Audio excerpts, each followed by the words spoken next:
Good morning everyone. आइए हम लोग आज पढ़ते हैं बेस एंड पावर। ठीक है, यानी आधार और घातांक।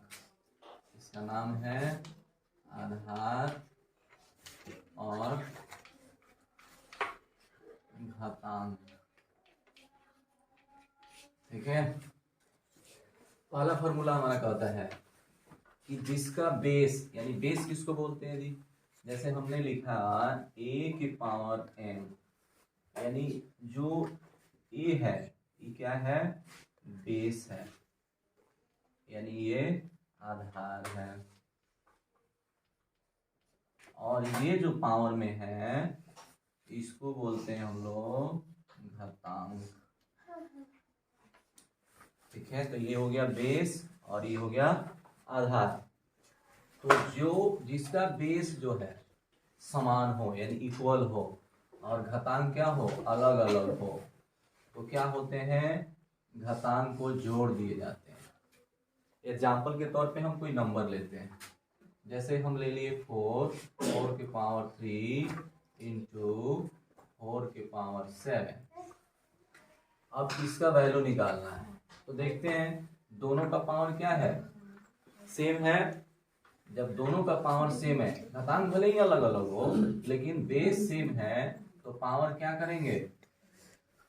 3 और 7 को ऐड करेंगे, यानी होगा 4 के पावर कितना हो जाएगा? 10 हो जाएगा। ठीक है, सेम दूसरी तरह ये भी कहता है कि जब बेस क्या हो? सेम हो। इसमें देखिए मल्टीपल था बीच में और इसमें क्या है? डिवाइड है। तो जिसका सेम बेस हो और बीच में मल्टीपल भी हो तो पावर को जोड़ देते हैं, और जिसका बेस सेम हो और बीच में क्या हो? डिवाइड हो, तो पावर को क्या करते हैं? घटा देते हैं, यानी सब्ट्रैक्शन कर देते हैं ना। जैसे हम दूसरा उदाहरण लेते हैं, जैसे बेस मान लीजिए 5, इधर भी 5, डिवाइड बीच में है, इधर हो गया मान लीजिए 7 और इधर हो गया 3। तो क्या करेंगे? ये पावर में से, यानी 5 तो बेस से सेम हो जाएगा, लेकिन पावर जो बड़ा पावर है यानी 7 में से क्या करेंगे? 3 को सब्ट्रैक्ट कर देंगे। अब यहाँ ये प्रश्न उठता है कि अगर ये बड़ा हो तो कैसे करेंगे? अगर ये बड़ा हो तो फिर कैसे करेंगे हम लोग? तो देखिए हम आपको बता रहे हैं। अगर मान लीजिए 5 के पावर 3 हो और डिवाइड 5 के पावर क्या हो? 7 हो, तो फिर क्या करते हैं? तो सेम वही कंडीशन होता, 5 के पावर 3 में से 7 को सब्ट्रैक्शन करते हैं, यानी 5 के पावर -4 हमारा आंसर हो जाता। यानी आप इतना ध्यान रखें, हर हालत में जब डिवाइड हो, बेस समान हो, तो पावर में से पावर, यानी जो पावर होते हैं, जो घातांक होते हैं, उस घातांक में से घातांक को क्या किया जाता है? सब्ट्रैक्शन कर दिया जाता है। ठीक है, तीसरा पे आते हैं। देखिए यहाँ बेस क्या है? अलग अलग है। बेस अलग अलग है, पावर सेम है, तो इसमें क्या होता है कि बेस को मल्टीपल कर दिया जाता है। देखिए यहाँ ए बी, जैसे हम एग्जाम्पल के तौर पे ले लेते हैं 6 इंटू 7 और इसका पावर 4 इंटू 4 और इधर भी 4, तो दोनों का इंटू कर देते हैं। 6 और 7 यानी बेस का इंटू करना है, बेस में मल्टीपल करना है। 6 7 जा 42, आप बेस को जो है सेम लीजिए। ठीक है, अब ये पॉइंट देखते हैं। ऑब्जेक्टिव क्वेश्चन में इसको ज्यादा करके पूछा जाता है कि जिसका पावर 0 हो, जिसका पावर 0 हो उसका वैल्यू 1 आता है, चाहे वो बेस कितना भी बड़ा क्यों ना हो, चाहे कितना भी बड़ा हो। जैसे मान लीजिए हम ले लेते हैं 50 के पावर 0, तो इसका वैल्यू कितना होगा? मात्र 1 ही होगा। चाहे वो बेस कितना भी क्यों ना हो, इसका पावर अगर 0 हो जाए तो उसका वैल्यू हम कितना देंगे? मात्र 1 देंगे। ठीक है, अब आते हैं 5 नंबर फॉर्मूला पे। ये कहता है कि अगर बेस का पावर का भी पावर दिया हो, बेस के पावर का भी पावर दिया हो, तो पावर से पावर में क्या करते हैं? मल्टीप्लाई कर देते हैं।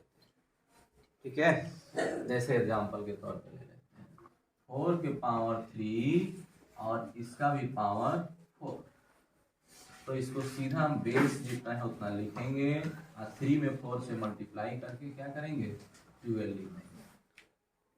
ठीक है, एक लास्ट ये है, तो इसको देखिए, इसमें क्या होता है कि बेस तो जो भी है, लेकिन उसके पावर में जो भी नंबर होते हैं वो ऋणात्मक होते हैं, यानी नेगेटिव में होते हैं। जब भी पावर नेगेटिव हो, अगर उसको पॉजिटिव में आपको चेंज करना है, यानी ऋणात्मक हो और धनात्मक में चेंज करना है, तो उसके बेस को ही क्या करते हैं, पलट देते हैं।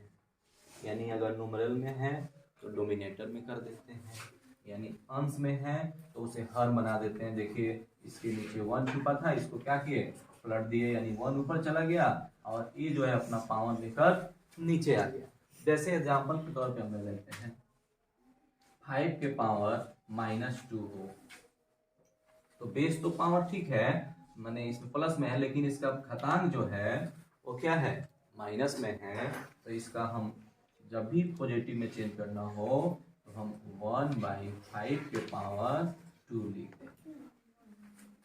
ठीक है, लेकिन क्वेश्चन ये उठता है कि अगर ये पहले नीचे ही माइनस में हो, यानी अगर 1/5 के पावर -2 अगर दिया हो तो कैसे लिखेंगे। तो भी सेम वही कंडीशन है, जब भी माइनस हो अगर वो डोमिनेटर में हो तो हम उसको नोमिनेटर में चेंज करेंगे, यानी अब इसको क्या करेंगे 5 के पावर 2 लिख देंगे। यही हमारा क्या होगा आंसर। यानी हर परिस्थिति में ये काम करता है। अगर नीचे यानी डोमिनेटर में यानी हर में अगर माइनस हो, ऋणात्मक संख्या घातांक का हो, तो उसको हम क्या करते हैं, अंश में चेंज कर देते हैं और पॉजिटिव साइन दे देते हैं, यानी धनात्मक संख्या दे देते हैं।